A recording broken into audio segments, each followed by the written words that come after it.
Welcome to an online content webcast for kindergarten that is intended to provide teachers and those who support them in the classroom with background information as a foundation on the intended standards being addressed specifically in this presentation.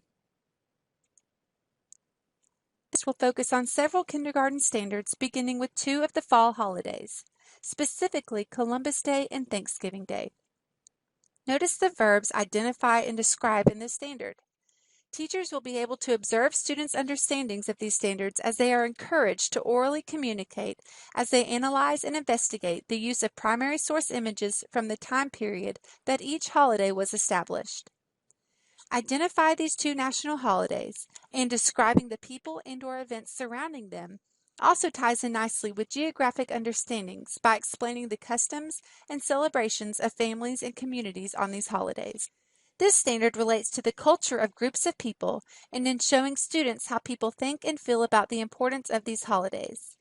You'll also want to discuss how a group of people act and celebrate these national holidays in our country. This provides students with an example of how we are a special group in our country and in our local communities.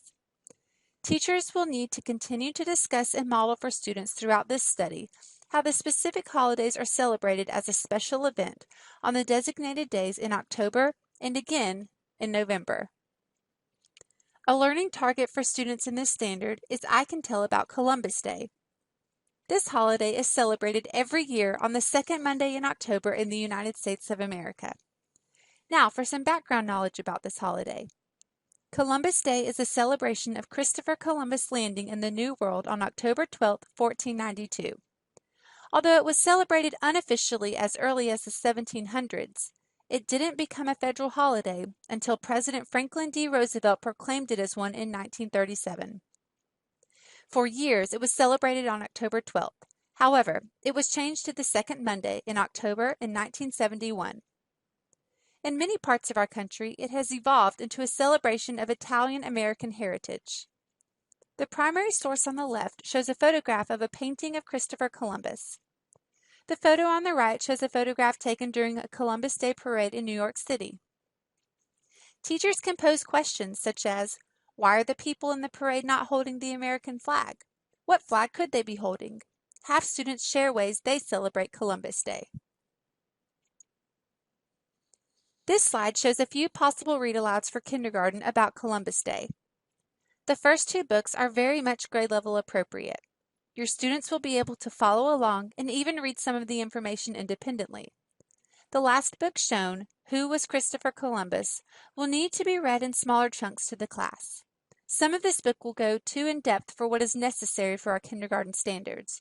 However, with the right support, your students will still benefit from learning about the facts presented in this text. A learning target for students in this standard is I Can Tell About Thanksgiving Day. This holiday is celebrated every year on the fourth Thursday in November in the United States of America. Now for some background knowledge about this holiday. In 1621, the Plymouth colonists and Wampanoag Native Americans came together for a harvest, and we consider this feast to be the first Thanksgiving. During the Civil War, President Lincoln declared Thanksgiving an official holiday. Until then, each colony or state celebrated their own Thanksgiving. In 1941, President Franklin D. Roosevelt signed a bill that made Thanksgiving the fourth Thursday in November. Thanksgiving traditions include a feast with family and friends. A typical menu would include a turkey along with sides such as stuffing or dressing, mashed potatoes, green beans, yams, cranberry sauce, and pumpkin or sweet potato pie. Macy's department store in New York City has also had a Thanksgiving parade since 1924. This parade includes floats and balloons of popular characters. The primary source on the left shows a painting titled First Thanksgiving. Make sure to address the differences seen in the two groups of people in the painting. The primary source on the right is a photograph from the Macy's Thanksgiving Day Parade of Tom Turkey. This slide shows a few possible read-alouds for kindergarten about Thanksgiving Day. The first two books are very much grade level appropriate. Your students will be able to follow along and even read some of the information independently. The last book shown, The Story of the Pilgrims, will need to be read to the class. This book is written as a narrative account of the Pilgrims and their first meeting with the Native Americans. Teachers may also refer to how things change over time while others stay the same. How did the two previous primary sources differ? Allow opportunities for comparisons to be made with students using vocabulary of the standards, such as now and long ago, to make connections to how things change and how other things stay the same. This also reinforces for young learners a historical understanding by comparing life in the past to life today, and encourages discussion about possible ideas and questions about how these events and holidays have developed over time. The chart on this slide shows one example of a way to analyze a primary source. I use this chart weekly in my room. I show a primary source. My students know they cannot shout out responses. At first, they simply notice everything they can possibly see on the primary source. It might be as detailed as the clothing someone is wearing, or as broad as noticing the landscape. I call on students to say what they see until we have exhausted the list. Next, students focus on what they think. When they respond, they must start with the words, "I think." Students have to be taught to be respectful of others' opinions. We can disagree, but we still respect all possible responses. Finally, students are asked, "What do you wonder?" This question is the most challenging prompt. Students must think about what they know and build on it. After students have had an opportunity to share, I give them background information on the primary source. In the beginning, I had to heavily model appropriate responses for my students. After several weeks, my students were able to independently think through this entire process.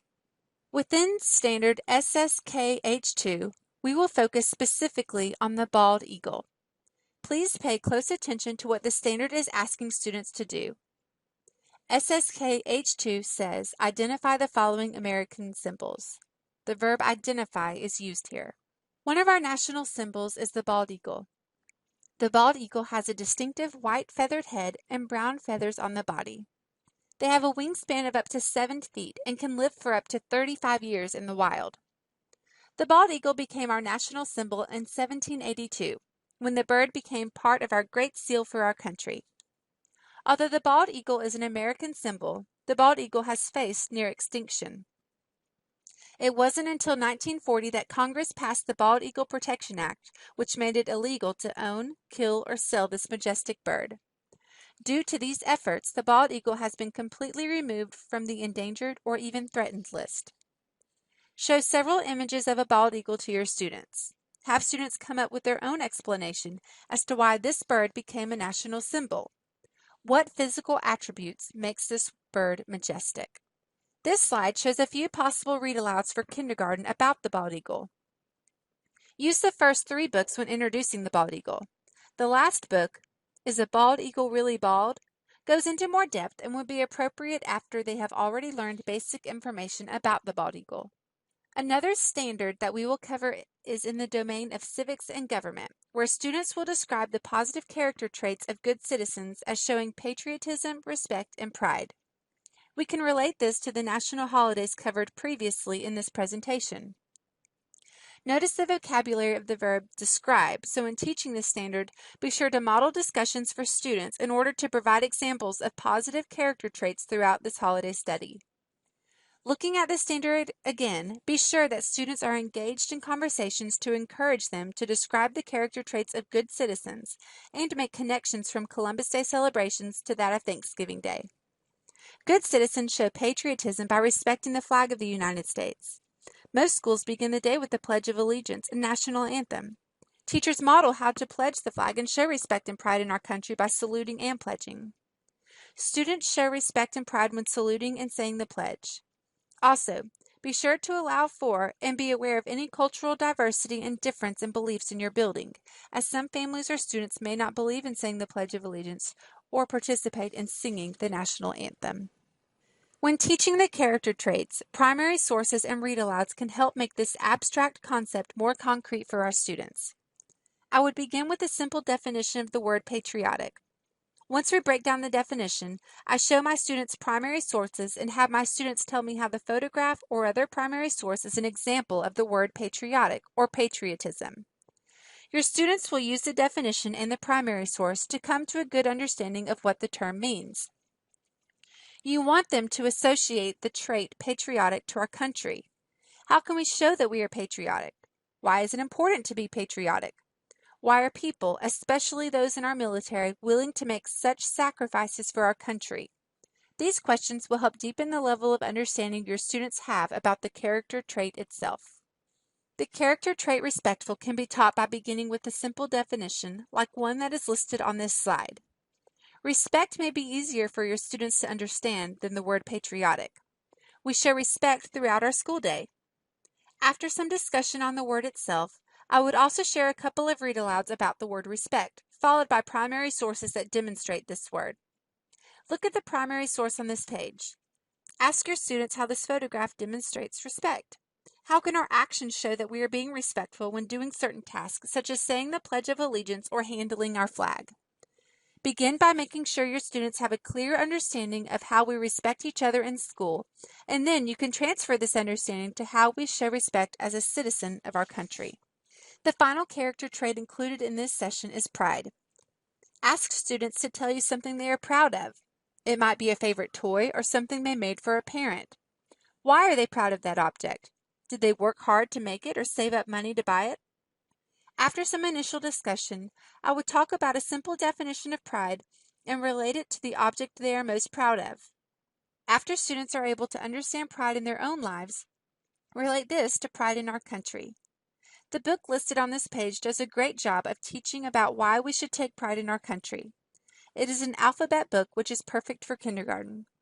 The primary source on this page might be used to show people having pride in one's country. When teaching character traits such as patriotism, respect, and pride, students may have trouble understanding such abstract concepts. To really bring these traits to life, think of role-playing and real-life scenarios that you can share with your students. Have students identify what represented patriotism, respect, and pride. Have students think of ways they can demonstrate these qualities while at school and outside of school. A culminating activity that my school did to wrap up our unit on American symbols really helped my students experience patriotism, respect, and pride all in one. We had a school-wide American symbols parade. Each kindergarten class chose an American symbol to represent, and then we marched through the halls of the school to the tune of patriotic songs. Veterans in the community were invited to walk with us. The parade ended in the front parking lot as we watched a veteran present our school with a new American flag and raise it while we sang the national anthem. This event allows my students to experience patriotism, respect, and pride firsthand. I encourage you to think of other activities that allow our students to experience these character traits in a real-world setting. Thank you for viewing this online content webcast for kindergarten. The webcast is intended to provide kindergarten teachers and those who support them in the classroom with background information as a foundation on the intended standards being addressed specifically in this presentation. Be sure to look for other webcasts specific to additional GSE standards.